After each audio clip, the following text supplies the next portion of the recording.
Hi, my name's Paul Glatzel and we're here at MDL's Cobb's Quay Marina in Poole. I run a school here, Powerboat Training UK, and we're an RYA training centre that trains the powerboat and motor cruising courses. What we're going to do today is have a chat through the courses that are available to you, what you do on those courses and how they're going to benefit you in terms of getting afloat and enjoying your boating. So one of the most common courses we run for MDL Cobb's Quay customers is the RYA Powerboat Level 2 course, and we can run it on our boats or actually on clients' own boats here. And that's a great course. It's 2 days and it takes you from basic boating skills to be able to go out and actually use your boat safely up to a few miles away from the end of Poole Harbour. So it's close to shore boating, going out for the day, coming back.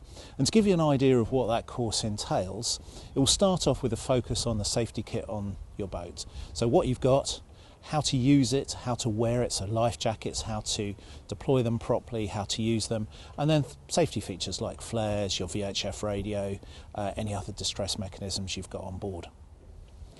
So after we've actually talked about the basic items of safety, it's all about getting out on your boat and doing stuff at slow speed really, so you build up an appreciation of how the wind, how the tide affects your boat and how it manoeuvres. Because if you've got that understanding of how your vessel interacts with those elements, then when you come back into a marina you're going to be able to do that safely and get alongside with the sort of the least effort and in the most relaxing, safe way. Because after all, when we come back in at the end of a tired sort of at the end of a day when we're tired, maybe the kids are sort of keen to get ashore, we want it to be as easy and as simple as possible, and that comes from understanding what you're going to do and then putting that into practice.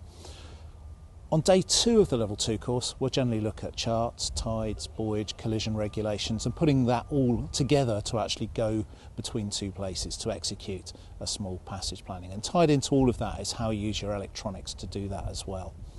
So that course is 2 days, it's a full-on 2 days, and for the powerboat scheme that's up to 3 people on board a boat, so an instructor plus 3 of you on your boat or a school's boat. So for the slightly larger boats, you'll tend to do something called Day Skipper Practical. You might do the RYA Helmsman's course as a precursor to that.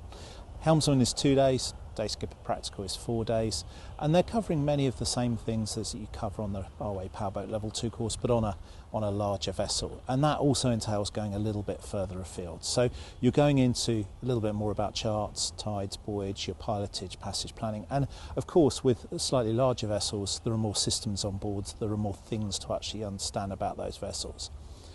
But the essence of it is the same, whether it's the powerboat scheme or the motor cruising scheme. You're trying to understand how to use your boat, how to be able to handle it in various conditions of wind and tide, and to be able to therefore make the most of it and to handle the boat safely in a close quarter situation in the marina. So why actually undertake any training? What's the benefit to you of doing so? Well, whether you've been boating for many, many years or you're new to it, actually spending some time with an instructor as they develop your skills, your competence, actually just makes you able to be more relaxed about many of the things you're doing. If you're a really experienced boater, what you probably find is there are some hints, tips, tricks that just make you do some things differently. If you're newer to using a boat, then actually it will be about developing those core building blocks of competence and capability that really make your boating so much easier going forward. So whatever the reason is, there's no doubt that people benefit from that training and they go on to have a more fun, enjoyable and ultimately a safer time as a product of that training.